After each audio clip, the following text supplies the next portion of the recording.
Ayan o.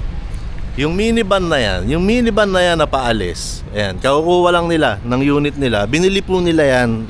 Tinulungan ko sila na makita yung unit na yan. Hindi ko po pinost yan sa page ko. Okay? So kung gusto nyo malaman kung paano nagsimula yung kwento, eto, simulan natin sa simula. Okay guys, nandito ako ulit sa may DA Surplus Manila. So baka hindi nyo ako nakikilala, sa Mayor TV po ito. Syempre pag pogi yung sasakyan, dapat pogi rin yung may-ari. Kaya medyo nag-clean look.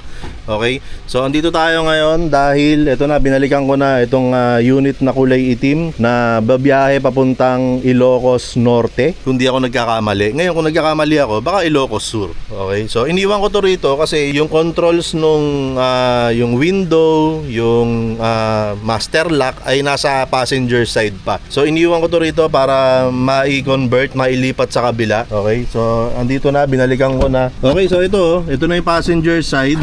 Wala na rito yung controls niya. Nandun na sa kabila. Puntahan natin. Ayun. So nandito na. Okay, andito na yung para sa side mirror, sa mga bintana, pati yung master lock.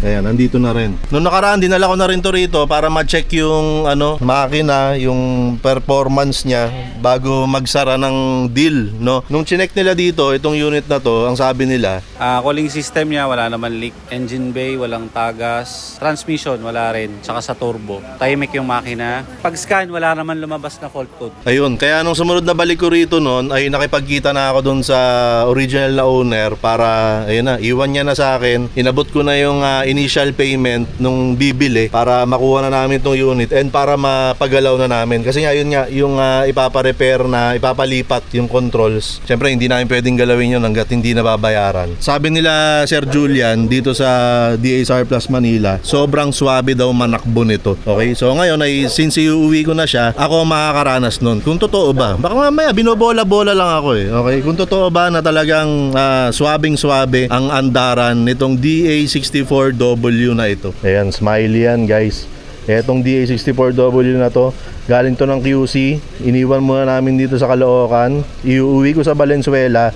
Tapos ito ay uuwi na sa kanyang bagong owner na taga Ilocos Norte o Ilocos Sur. Dahil hindi ko sure kung Ilocos Norte ba o Ilocos Sur. Basta sa Ilocos. Boss, salamat. Thank you. Uwi ko na to. Thank you, Kuya Do. Pagbalik na lang, pagbalik. Thank you. Okay. Grabe, totoo nga yung sinabi nila na ang swabe daw manehohin nitong DA64W na to. This specific unit, ang swabe niyang manehohin, walang kalampag, malamig yung aircon. So naka-jackpot, no? Naka-jackpot yung nakabili nito na taga Ilocos. And ngayon ay nandito na nga ako, nakarating na ako dito sa may bahay namin. Syempre, bago ko i-turn over to dun sa may-ari, bago nila kunin, iikutan ko to para makita nyo rin kung ano yung quality nung mga minivan na tinatanggap ko para maibenta sa iba. Okay? Kasi gaya ng sinasabi ko dun sa mga kliyente ko, hindi po lahat ng nagpapabenta sa akin tinatanggap ko para ibenta. Syempre namimili rin po ako ng magandang quality. Syempre hindi ko naman hayaan na magkasira-sira yung pangalan ko para lang sa konting kita ng pera, no? Sira-sira na nga yung muka pati yung pangalan sira-sira pa. Parang ang pangit naman na nun, sobra, di ba? So chine-check up ko po yan at kagaya ng ginawa ko ay pina-check ko doon sa DA Surplus Manila o sa iba pang mga kakilala ko na mekaniko yung mga unit na ibinebenta ko. Para naman kahit paano may peace of mind yung bibili at syempre pati ako may peace of mind din na quality yung maipapasa kong unit sa mga kliyente ko. Ngayon dumating na yung yung buyer. Sir, pwede kita pakita? Okay lang. Ayan. Ito si Sir. Opo. Sir, ano pangalan mo, Sir? Sir Eloy po. Sir Eloy. Binura ko yung drawing mo, Sir, kanina. Sino yung drawing kanina? Ilipat ko lang para makita namin ng mas maayos.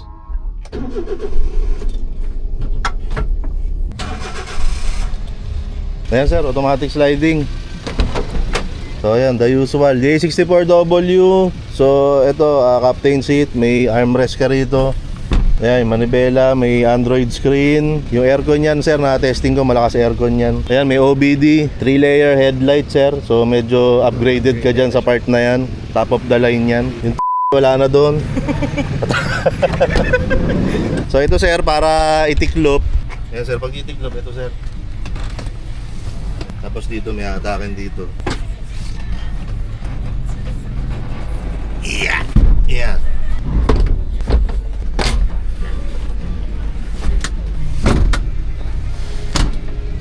Ayan, baba pa ng odometer nito. 121k. Ayan, test drive tayo. Ayan, dyan na mismo.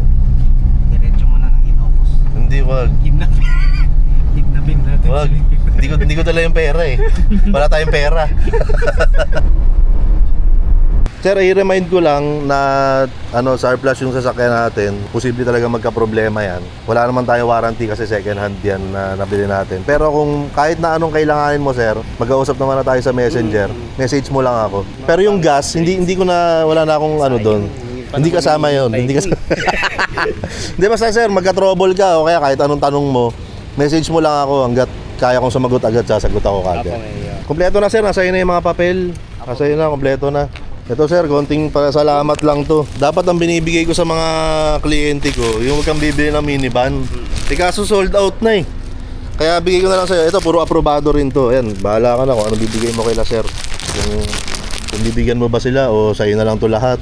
Hindi, bibigyan ka ba? Hindi, huwag mo nang bigyan. Pwede na yan. Ayan, ito sir, sa'yo ito. Gusto ko sa'yo mapunta to. Ayan, aprobado na book. Yun, Ayan, no? pogi. Di ba? Siyempre, pogi din may-ari. Yun, totoo yun, sir. Ayan, sir. Salamat, sir, ha. Maraming salamat. Ilang oras ang biyahe nyo ngayon yan, sir? Papuntang Ilocos, tansya mo. Abot daw ng 15 kasi day trip. 15 hours. Sir, maraming salamat, ha. Thank you din po, Mayor. Salamat. Mag-iingat kayo. Sir, mag-iingat po kayo, sir. Hey, ikaw yung nag-drawing ng Ayan, sir. Binura ko, eh. Kasi baka may makarating pa ng Ilocos yung mo, eh. Bagong lang, sir. Oh, sige. Parang ang dami ko tuloy ibibilip dito dahil doon sa dinrawing mo. Sir, again, maraming salamat. Thank you po. Ingat kayo. Papunta ng Ilocos, DA64W. Maraming salamat kay Sir Eloy. Sir, maraming salamat po sa inyo. Ayan, ingat po kayo.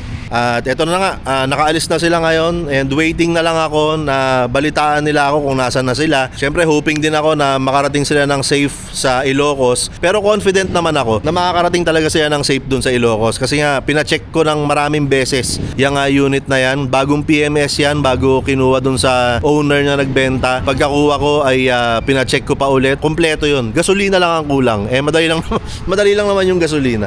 Okay? So isa yan dun sa mga unit na hindi ko pinupost sa page ko pero nabebenta namin. Okay? So karamihan kasi ng mga nakapost sa page ko, lalo yung mga loaded, hindi masyadong gumagalaw. Siyempre, alam naman natin, marami tayong mga kababayan na nangangarap magkaroon ng minivan pero medyo limited lang yung kanilang budget. So ayan, meron akong mga binebenta na mga ganyan, basic unit lang na hindi nakapost. Mayor TV po yan sa Facebook. Puntahan nyo po para makita nyo yung mga binebenta ko na minivan o yung mga inaahente ko na minivan. Okay? So hindi ko alam kung kailan ma-upload to. Hindi ko alam kung Happy New Year na ba. Pero sa oras na ito, ngayon ay December 23, 2025. Ayan. So kung New Year na ngayon, kung 2026 na, Happy New Year po sa inyo. Pero kung hindi pa man 2026 ay Happy New Year pa rin naman, di ba?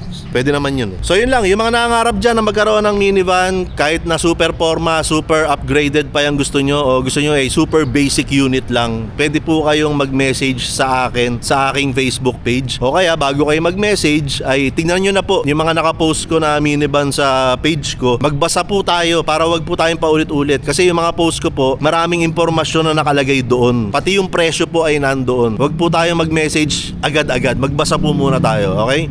Magbasa ka. Kasi sayang naman yung ako nag-layout nun eh. Pinag-isipan ko kung paano ko pagkakasyahin lahat ng impormasyon na nandun, tapos hindi mo pala babasahin, itatanong mo lang. Sayang naman yung effort ko. Effort yun ha. Ang hirap kaya mag-spelling, di ba? O yun lang. Happy New Year.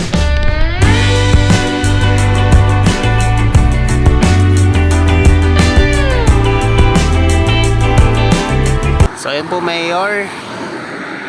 Welcome to Ilocos Norte. Dito na po kami ngayon sa Arco ng Ilocos Norte. At ayun na po yung unit natin. So safely arrived sa Ilocos Norte, Mayor, no? Ayan siya. Safe na safe. Umabot from Valenzuela to Ilocos Norte. Salamat ulit, Mayor. Thank you very very much. So ayun po, Mayor. Nakaabot na ng Corimao. Okay, very goods. Guys, sinasabi ko na sa inyo, kung gusto nyong kumuha, kontakin nyo na si Mayor TV. Hindi kayo magsisisi. Special thanks nga pala sa boss ko, si Jerrel May sa cabin, and of course yung inspiration namin kung bakit namin kinuha to, si Nuggets. So again guys, if you want minivan, contact Mayor TV now na, wag na magatubili, bili na agad now na.